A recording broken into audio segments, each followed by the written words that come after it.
Salut tout le monde, c'est Ginji pour la rubrique de l'aventure vidéoludique sur Starbound. Cette vidéo est dure à faire, elle est dure, mais je vais la réussir. Donc, on va parler en moins de 11 minutes, ou 11 minutes tout court, de Starbound.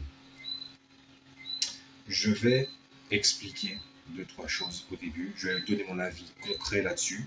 Si vous vous arrêtez à ça, c'est parfait. Si vous voulez continuer, ça sera à vous risquer péril. C'est parti. Starbound est un jeu de bac à sable qui a été sorti en 2016 et qui a été développé par Chucklefish.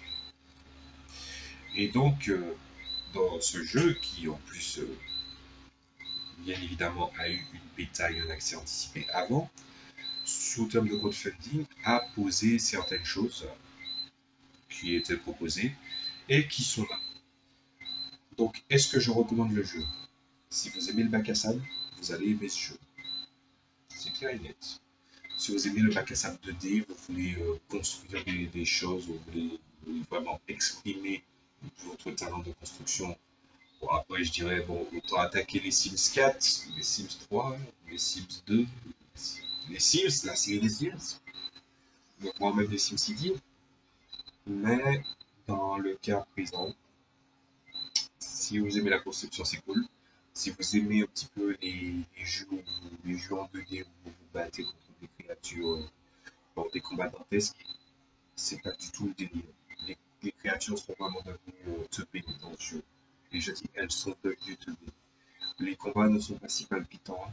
Ils se répètent, ils se répètent. Moi, je joue au jeu. J'étais sous le coup de précédent coup de cœur il y a quelques essais de ça. Non, c'est pas un coup de cœur. C'est une sensation bizarre. Je crois que je vais vous l'expliquer. C'est comme si une dispute éclatait entre vous et votre copine ou votre copain. Bon, à vous de faire la conversation inclusive. Et vous savez pas qui a commencé la dispute ou qu'est-ce qui a amené cette dispute. Ou voire même, est-ce qu'il y avait une raison à cette dispute. Vous vous en foutez. Mais vous prenez une dispute. Si vous avez déjà vécu ça, vous savez que qu'est-ce que ça voudra dire. Ce moment où vous savez pas comment une dispute éclate, mais elle éclate. Mais vous vous dites des vaches que vous ne pensez même pas. Me dire ça, ça vous fait mal, mais vous dites quand même vous ne comprenez pas. Et du coup, bah, ça vous fait mal et ça lui fait mal et vice versa à votre copine. Et puis finalement, vous dormez ensemble, dans le même lit, et vous vous réveillez honteux d'avoir dit tout ça, et vous vous prenez dans les bras. Mais ça pèse sur votre cœur quand même. Un élément est venu. Joe dit marabouté, oui, marabouté. Un instant de votre vie comme ça, du jour au lendemain. Vous ne savez pas d'où ça vient, mais c'est arrivé. Starbound, c'est ça. Maintenant, vous savez ce que ça veut dire. Et je peux m'arrêter là. Donc, comme d'habitude, si vous avez donné votre appréciation, n'hésitez pas à partager si vous pensez que mon avis est intéressant. Et surtout, n'oubliez pas la petite cloche pour les nouvelles vidéos. Vous savez que je parle de jeux vidéo, et là je parle de jeux vidéo, qui m'ont marqué, mais je parle aussi de JDR, surtout de JDR pour l'instant. Donc, à la prochaine fois. Et pour ceux qui ont décidé de partir, et pour ceux qui restent, on va commencer le massacre. Le jeu, il y a deux visages du jeu et il y a un paradoxe que j'appelle le paradoxe Starbound. Le paradoxe Starbound, c'est quoi? C'est quand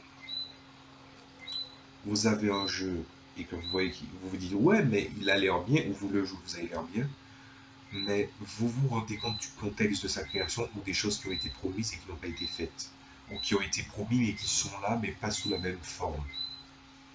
Le Starbound proposé est le Starbound et le Starbound final, c'est pas la même chose. Et je pourrais m'arrêter là. Si vous avez décidé de rester là, à la manière d'un musicien qui apprend le solfège et qui finalement voit la musique d'une toute autre façon et ça devient un peu fade jusqu'au moment où vous recommencez à créer autour de cette idée solfégique, ben, c'est exactement ce qui va se passer. Starbound est bon à partir du moment où on ne connaît pas le contexte. Donc si vraiment vous ne voulez pas connaître le contexte, allez-y maintenant. Donc vraiment, allez-y. Je vous laisse 5 secondes.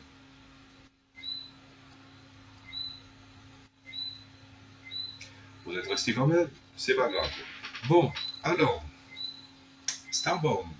C'est le jeu où ils avaient Curtis Schweitzer, donc un très très bon compositeur avec des morceaux qui sont géniaux. Il n'y a pas un morceau de l'OST, tant la partie expérimentale que la partie qui était utilisée massivement pour le jeu, qui était bonne.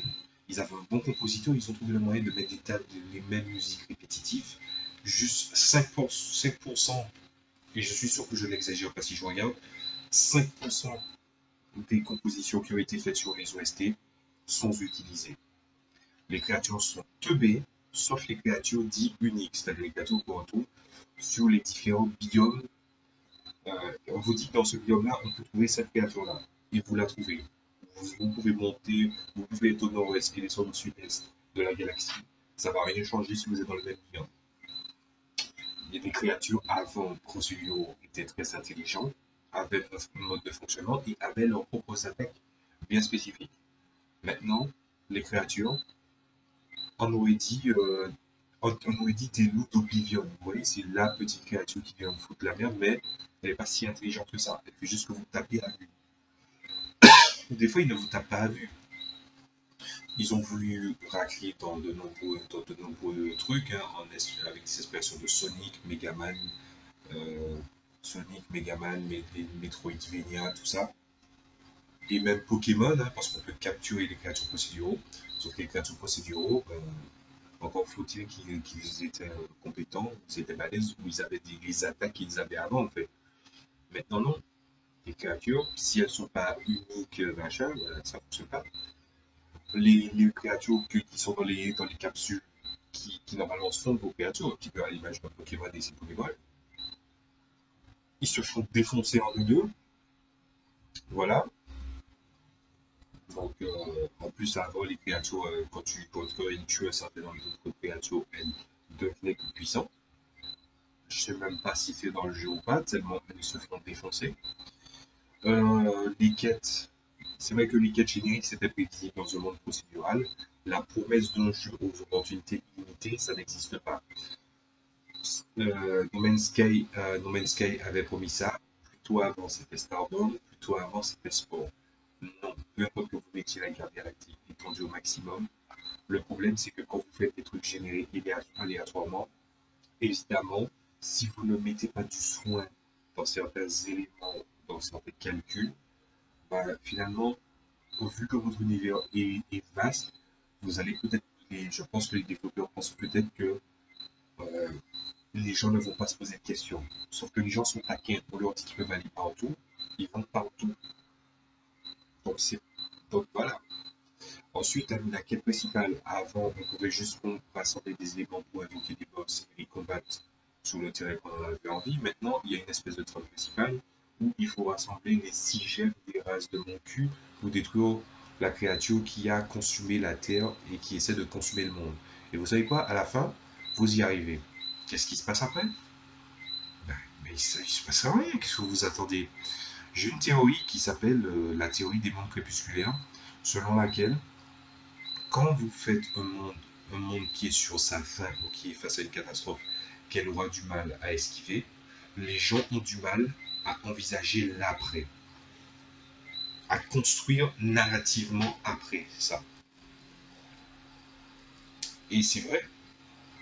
Et le pire, c'est que c'est vrai. Je connais peu d'univers qui ont réussi à rebondir sur ça en racontant une histoire meilleure que ce qu'ils ont raconté avant. Le sauver le monde, ça ne suffit plus. Ou si ça suffit, il faut pas mettre des catastrophes qui ont une application si grande. Et ils n'avaient pas cette ambition à la base, mais ils ont mis une quête qui est chiante, ou une quête principale qui est chiante, où vous devez rassembler des éléments, escaler des éléments d'autres races, pour avoir des connaissances technologiques, pour avoir accédé à un donjon qui est chiant comme la pluie. Il y avait aussi un système d'armure ratio qui donnait des bonus, qui n'est pas là. Ils avaient promis un système d'abordage. Là, ils nous ont mis un système avec des mechas. Oui, on peut aller voir des vaisseaux Mais c'est pas vraiment ce qui était convenu, c'était vraiment rentrer dans un vaisseau, faire du PVP avec des joueurs, un petit peu comme les gens qui jouent à Terraria et qui jouent en PVP et qui créent par exemple un château pendant un temps limité, et puis après ils décident de se foutre sur la gueule, ils essayent de détruire le plus possible le château de l'autre ou de récupérer un drapeau. Le bon PVP quoi. Donc finalement, ça ce n'est qu'une partie des choses qui entourent de ça. Si vous achetez le jeu dans le but de le finir, ben, autant ne pas l'acheter. Voilà. Il y a tellement d'autres choses que je voulais à dire là-dessus, mais j'ai décidé de non. Non. Je vous dis juste un truc, c'est que si vous maintenant vous avez pris conscience du contexte, Star Wars c'est pas si génial que ça. Si vous voulez, si vous prenez en compte ce contexte, mais par contre le jeu il fait très bien son taf. Actuellement, là maintenant, la preuve j'y joue. Donc finalement, on va s'arrêter sur ça. Star Wars, c'est un bon jeu, mais qui a des promesses qui sont pas tenues ou qui ne sont pas tenues de la bonne façon. Toutes les vidéos en anglais ou en français qui vous disent pourquoi je ne joue plus Starbound, il n'y a aucune qui vous ment. Les explications sont systématiquement les mêmes que ce que je viens de vous expliquer. Donc, est-ce que je vous conseille Starbound? Si vous n'avez pas de bonnes ambitions pour ce jeu, autre que de faire de la construction, créer une ville, voyager dans différents espaces, collectionner des objets, en gros, trouver vos propres objectifs, d'accord.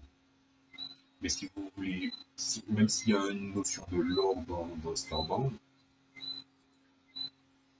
le lore il n'est pas si intéressant que ça.